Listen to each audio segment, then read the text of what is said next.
अभी 2 दिन पहले कोरिया के प्रेसिडेंट एक डेलीगेशन को लीड करते हुए इंडिया आए थे। ली जेमियोंग उनका नाम है। उन्होंने और मोदी जी ने एक डील साइन करी है, एक एमओयू साइन किया है, जिसके चलते उन्होंने ये कहा है कि 2030 तक दोनों नेशंस के बीच में अराउंड $50 बिलियन का ट्रेड होगा। उसमें मल्टीपल सेक्टर्स की बात की है उन्होंने। कुछ एंटरटेनमेंट सेक्टर जो के पॉप और इंडिया में के ड्रामास का जो कल्चर है उसकी भी थोड़ी सी बात हुई थी।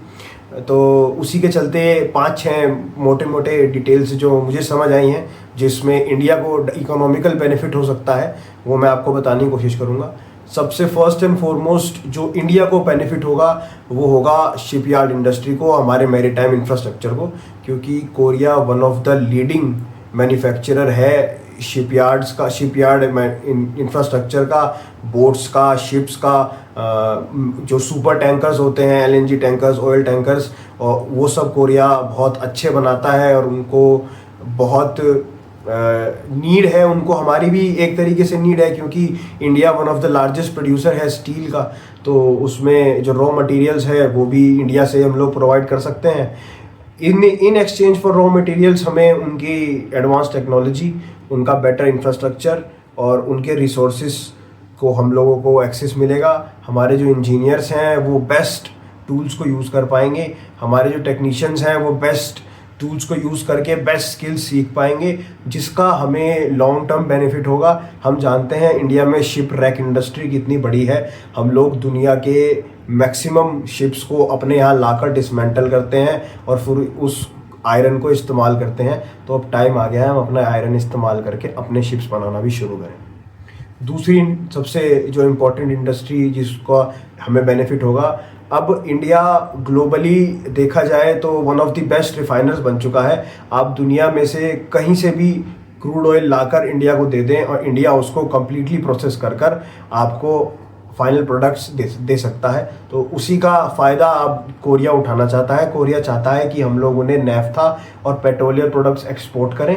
हम जब नेफ्था और पेट्रोलियम प्रोडक्ट्स को एक्सपोर्ट करेंगे तो हमें उसके रिटर्न में एक कॉन्स्टेंट फ्लो ऑफ कैश मिलेगा, और उसी के रिटर्न में हमें lubricants, Korea one of the best lubricant producer है वर्ल्ड में, तो हमें उसके रिटर्न में कोरिया से लुब्रिकेंट्स और ग्रीस जिसको हम बोलते हैं, जो हमारी हैवी मशीन इंडस्ट्री में इस्तेमाल होता है, वो भी हमको मिलेगा। तो एक ये सेकंड बेनिफिट इसका ये रहा।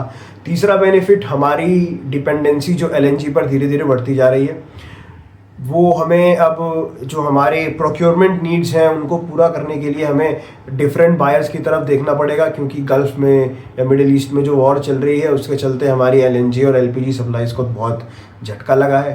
तो इंडिया और Korea as a joint buyer किसी भी एलएनजी सप्लायर को अप्रोच करेंगे, और दो बायर्स का एक साथ जाना एक बायर्स ब्लॉक बनाता है, जिससे सप्लायर के ऊपर एक प्रेशर बनेगा कि हमने अगर इनमें से एक को भी नाखुश किया या एक की भी कंडीशंस मीट नहीं की तो हम पोटेंशियली एक साथ दो बायर्स खो सकते हैं। तो ये एक बार्गेनिंग चिप की तरह इंडिया और कोरिया दोनों यूज़ कर सकते हैं।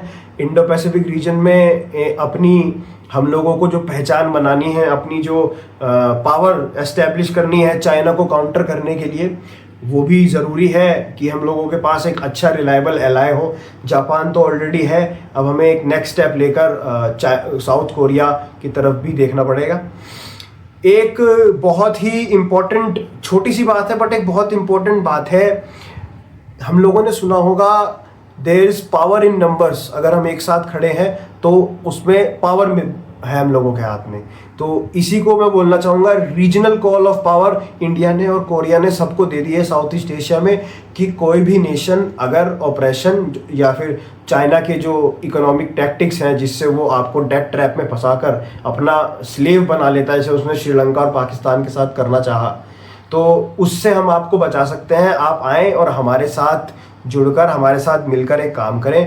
तो एक तरीके से ये कॉल ऑफ यूनियन है कि आप लोग आएँ, हम लोगों के साथ बिजनेस करें, हम लोग भी आपके साथ बिजनेस करें, और साउथ ईस्ट एशिया में एक जो इम्बैलेंस सा आ गया है पावर को लेकर, उसको हम लोग दूर कर पाएँ। तो इसमें Korea, Japan, Philippines, Indonesia, Vietnam सभी कंट्रीज़ की, ताइवान इंक्लूडिंग ताइवान, क्योंकि उनकी तो चाइना से बहुत अच्छे रिलेशन नहीं है।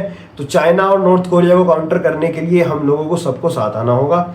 और ये जो मेमोरेंडम है, मैं समझता हूँ ये हमारे जो यूथ है उनके लिए भी बड़ा अच्छा होगा, क्योंकि इसके चलते हमने पढ़ा कि थोड़ा सा स्किल एक्सचेंज भी होने वाला है। कुछ इंस्टीट्यूशंस, हमारे देश के टॉप इंस्टीट्यूशंस, उनके इंस्टीट्यूशन से स्टूडेंट्स भी शायद एक्सचेंज करेंगे, टीचर्स भी।